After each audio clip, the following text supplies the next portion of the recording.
Kamusta, Cancerians? Welcome to Like a Tarot.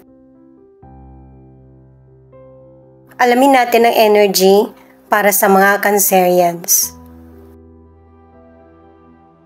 Paalala para sa mga bagong viewers na ang reading na ito ay timeless reading. General reading, ano man ang edad mo or gender mo, kunin mo lang kung ano ang akma sa sitwasyon mo. At saka ikaw na rin magpalit kung si person mo ba ito or ikaw. Ito ang start ng 1 week reading mo.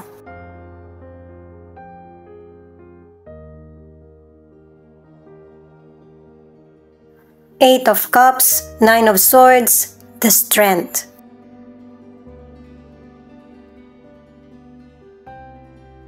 Meron ka ng tinatakasan na painful na situation, pwedeng heartbreak, or nakapagpasama ng loob mo sa meron kang nakausap.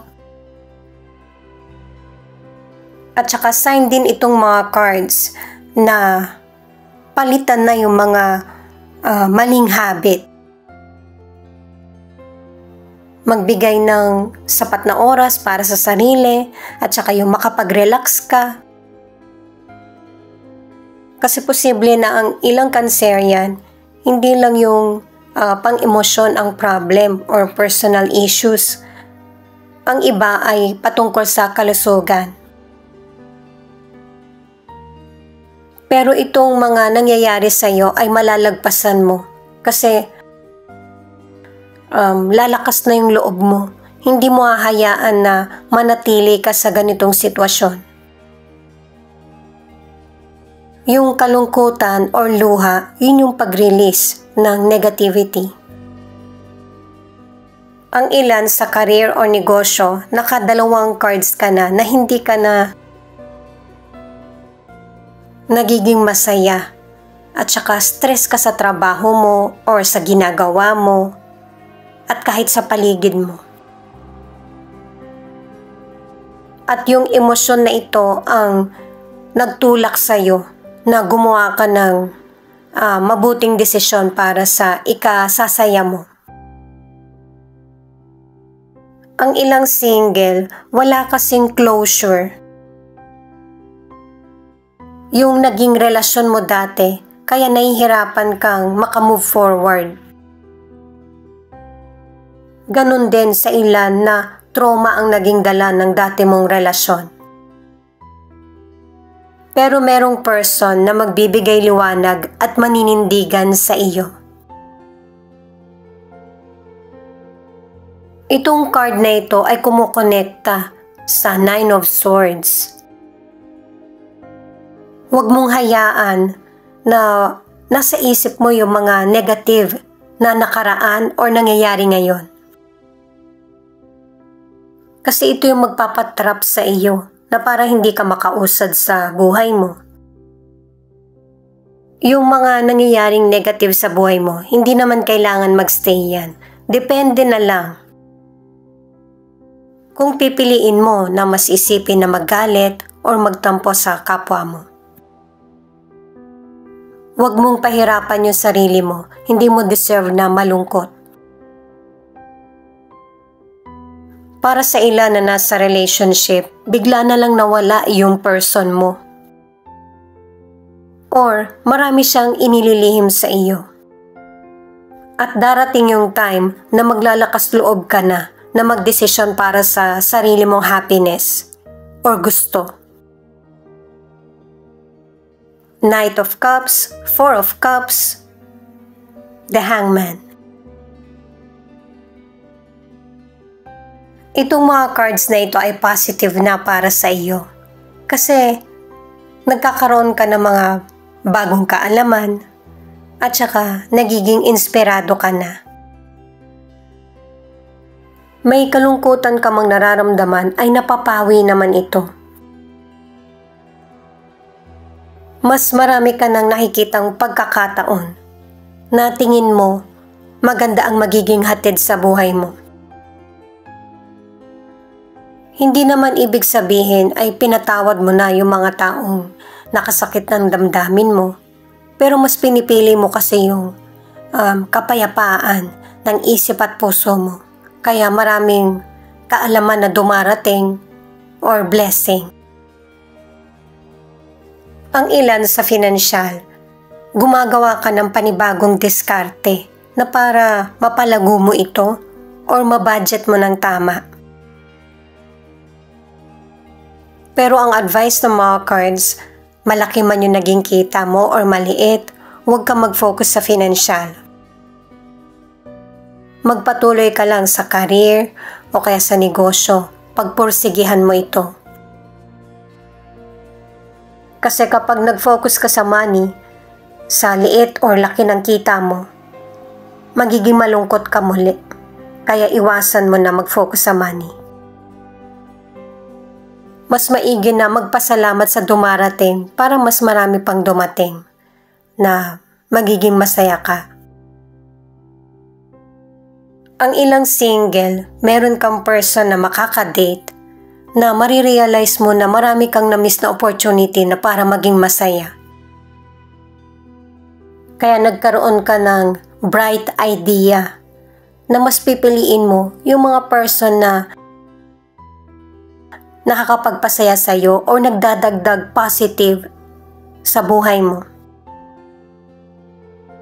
I-release mo na sa kaisipan mo yung negative at yung past person. Malinaw sa card na ito na hindi mo talaga kailangan malungkot. Kasi dumarating pa lang yung problem sa iyo o nararanasan mo na. Nakaplano na kung ano yung next step para sa iyo. Ang kakailanganin na lang ay yung desisyon mo na tama ang piliin para sa sarili. Kasi kailangan na nasa kondisyon ka. Yun kasi yung solution sa worries mo. Kapag ka nagpa-apekto ka sa negative, gugulo ulit lahat. Ang ilan sa relationship, posibleng bumalik yung person mo or makipag-negotiate sa iyo, yung kausapin ka niya ulit.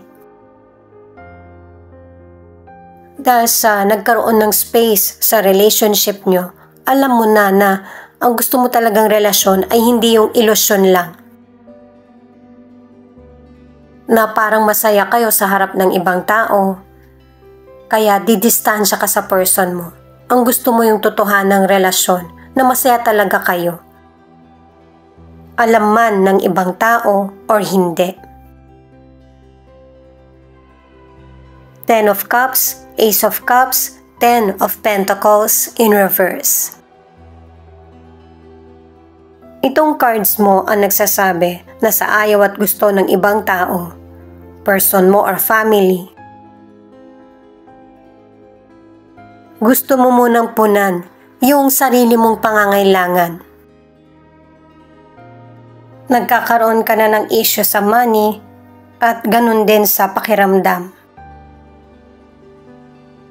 At katulad ng sinabi sa naunang cards na pipiliin mo na yung maging masaya ang buhay mo. Kasi sa mga naunang cards mo, hindi maayos yung relasyon mo sa kapwa mo o sa person mo o kaya sa family. Kahit yung financial problems, nagkakaroon ka rin na masyado nang mahirap para sa iyo. Kaya, ikukondisyon mo muna yung sarili mo at magsisimula kang muli. At mababawi mo kung ano yung mga nawala sa iyo. Lalo na yung material. Ang ilan sa kalusugan, may mga paraan kang ginagawa para mag-improve ang health mo.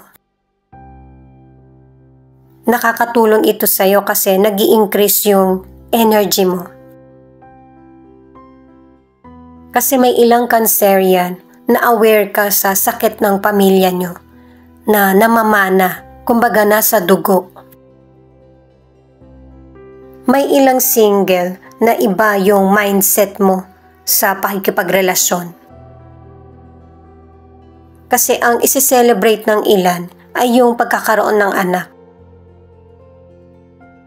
isa sa inyo yung may kagustuhan na magsama kayo. Pero hindi yung magpapakasal. Wala sa ganong kaisipan pa. Pero ang magiging relasyon ng single sa future ay secure at stable.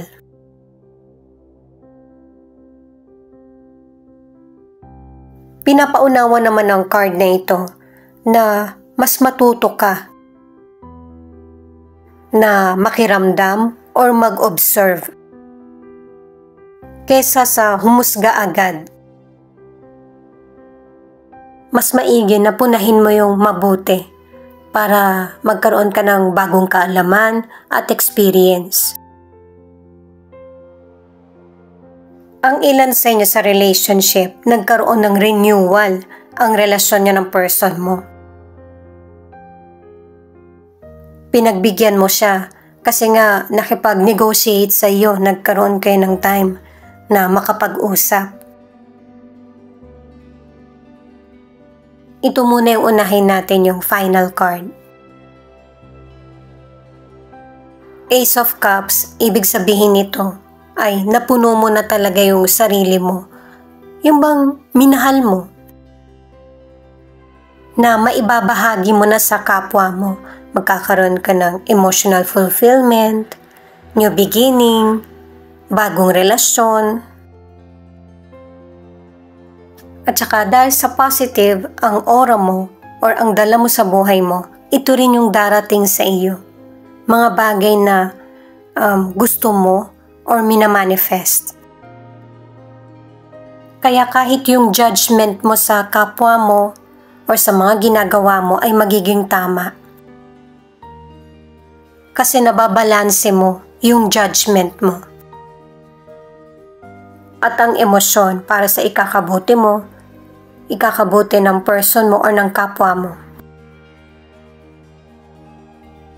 Ituloy ko na para sa mga nasa relationship na pinagbigyan mo yung person mo.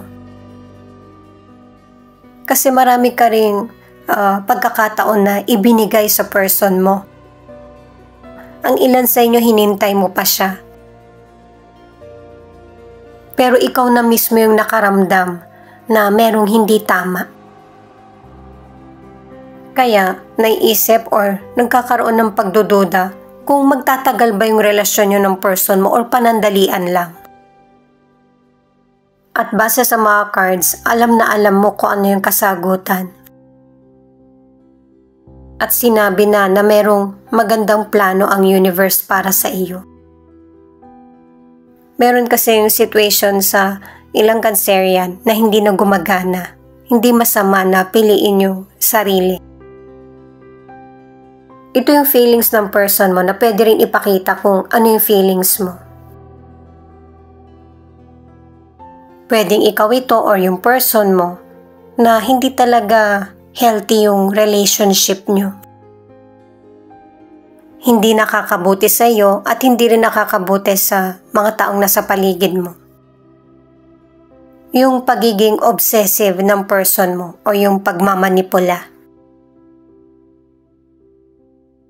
Sa tarot cards at kahit dito, pinapakita na nagkakaroon ka ng problema sa financial. Pansinin yung maigi ng person mo kung ano yung mga nawawala sa inyo or kakulangan. Nagkakaroon na rin ng kampihan sa inyo ng person mo kung sino ba yung tama, kung sino ba yung nakagawa ng mali. Pero hindi mo kailangan makipagkompetisyon kahit kanino.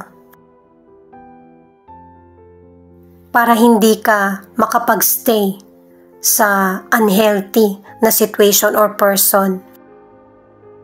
Hahaba kasi yung argumento na walang patutunguhan. At saka, di ba marami ng positive cards sa mga cards mo? Nakikita ito ng person mo. Nakakarating sa kanya. Kapag maganda na yung buhay mo, saka siya babalik na hindi nakakabuti sa iyo. Napakalinaw ng sinasabi na huwag kang magsaya ng panahon. limitado lang yung buhay natin kaya mas piliin na natin yung tama at saka yung mas masaya. Mas bagay sa'yo na nakikita kang masaya at yun naman yung pinapahiwatig ng lahat ng cards mo. Inaalis ka sa negative situation at negative person. At saka pinakita rin sa mga cards mo na ang ilang Cancerian, unti-unti kang makakalimot at saka magpapatawad. Kasi inuulit lang ng cards mo na mas pipiliin mo yung payapa. Wala nang makakapagpatrap sa iyo kapag nagdesisyon ka kung ano yung gusto mo sa buhay mo. Ito yung ilan sa 12 zodiac sign na nangunguna sa reading na ito. Cancer, Aries, Virgo, Libra. Ito naman yung ilan sa letra na posibleng andito yung letra ng pangalan ng person mo or letra ng pangalan mo. Thank you nga pala sa mga nag-like, share, comment, and subscribe. Ingat po kayo palagi saan man kayo naroon. I-click na rin ang notification bell para updated ka sa Laika Tarot Readings. L T B H O E W Y I V G U